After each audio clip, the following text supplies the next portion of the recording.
அனைவருக்கும் வணக்கம்.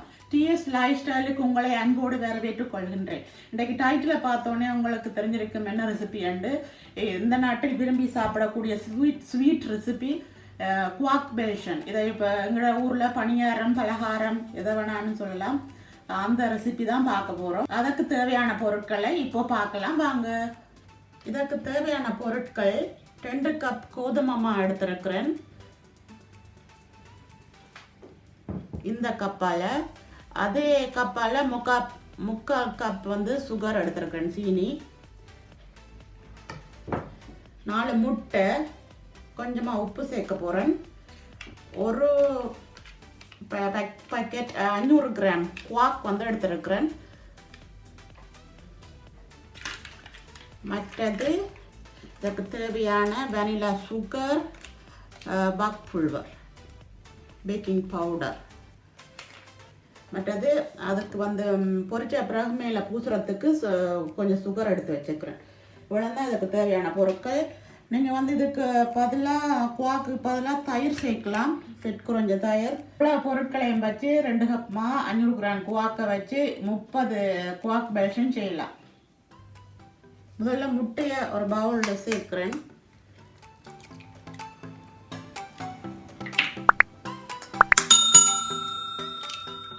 இதில் இருக்கிற வெடுக்கு எடுக்கிறேன். அடுத்ததாக சீனியை சேர்க்கிறேன். எல்லாத்தையும் சேர்த்து மிக்ஸ் பண்ணுறேன்.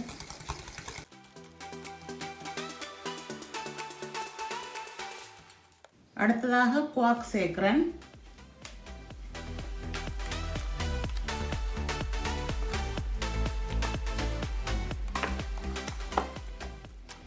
சேர்த்து மிக்ஸ் பண்ணுறேன்.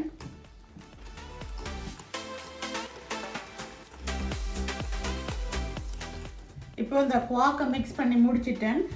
இப்போ மாவோட பக் பவுடர் சேர்க்க போகிறேன். 1 டீஸ்பூன் அளவுக்கு சேர்க்குறேன். அப்போ தான் பொங்கி வரும். பிறகு வாசத்துக்காக வெனிலா சுகர் சேர்க்குறேன். அதோட 1/4 டீஸ்பூன். அப்புறம் மிக்ஸ் பண்ணுறேன்.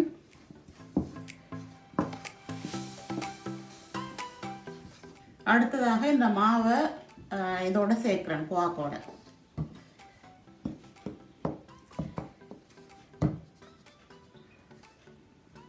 கொஞ்சம் கொஞ்சமாக சேர்த்து மிக்ஸ் பண்ணி உப்பு சேர்க்க மறந்துட்டேன். கொஞ்சமாக உப்பு சேர்க்குறேன். அப்போதான் இனிப்பு வந்து சுவையாக இருக்கும். அதையும் சேர்த்து மிக்ஸ் பண்ணுறேன்.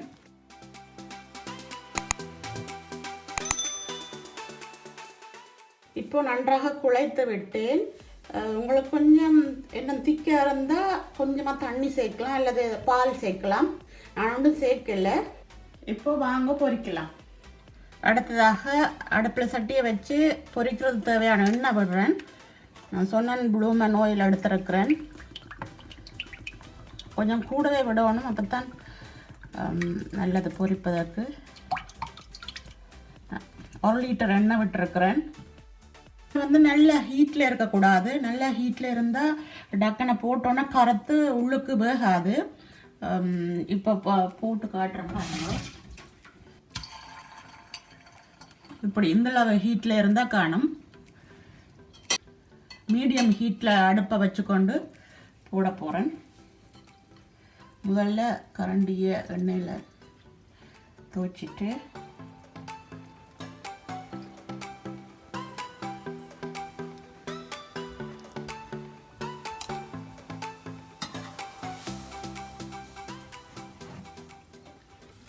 பொரிய விட்டு உங்களோட மீண்டும் சந்திக்கிறேன். இந்த ஸ்டேஜில் நான் எடுக்க போகிறேன்.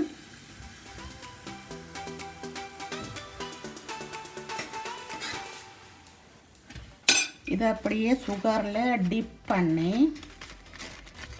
கொஞ்சம் வட்டமாக போடணும். நான் கரண்டியால் போட்டபடியாக வட்டமாக வேற இல்லை. நீங்கள் வட்டமாக போட்டுக்கொள்ளுங்க. எல்லாத்தையும் செய்து முடித்து விட்டு மீண்டும் உங்களுடன் சந்திக்கிறேன். இப்போ நான் கையால் போட்டிருக்கிறேன் உருண்டை. உங்களுக்கு உருண்டை வர இல்லையாண்டா கொஞ்சம் கையில் எண்ணெய் பூசிட்டு போடுங்க, வரும் வடிவா. இந்த குவாக் பெல்ஷன் வந்து நல்ல கொதி எண்ணெயில் போட்டால் உங்களுக்கு வந்து நல்லா வராது, உள்ளுக்கு வேகாது. நல்லா அடுப்பை குறைச்சி வச்சு இதே ஹீட்லான் இருக்கும். இப்படி கொஞ்சமாக பபிள்ஸ் வர்ற மாதிரி தான் இருக்கணும். நல்லா கொதியில் போட்டிங்கன்னா எல்லாம் கറുத்து போயிடும்.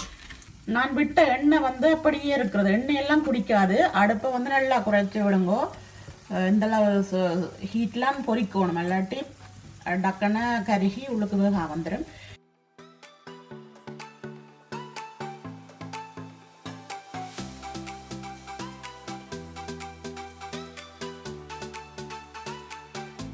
டேஸ்டியான குவாக் பேஷன் தயாராகிவிட்டது. இதில் வந்து 30 குவாக் பேஷன் வந்திருக்குது. அங்கே மிச்சம் எக்ஸ்ட்ரா அங்கே இருக்கிறது. இந்த ரெசிபியை நீங்கள் ட்ரை பண்ணி பாருங்கள். இதற்கு வந்து மேலே சீனி பூசாமல் சாப்பிட்டா வாய்ப்பன் மாதிரி இருக்கும். எங்கள் ஊரில் வாய்ப்பன்னு சொல்லலாம், பணியாரம்னு சொல்லலாம். இத்தோட இந்த வீடியோவை முடித்துக் கொள்கிறேன். இதுவரைக்கும் பொறுமையாக இந்த வீடியோவை பார்த்ததுக்கு மிக்க நன்றி. உங்களுக்கு எப்படி வந்ததுன்று இந்த ரெசிபியை செய்து பார்த்துட்டு எப்படி வந்ததுன்ற கமெண்ட் பண்ண மறக்காதீங்க. அதோட சப்ஸ்கிரைப் பண்ணி கொள்ளுங்கள். அது வரைக்கும் நன்றி, வணக்கம்.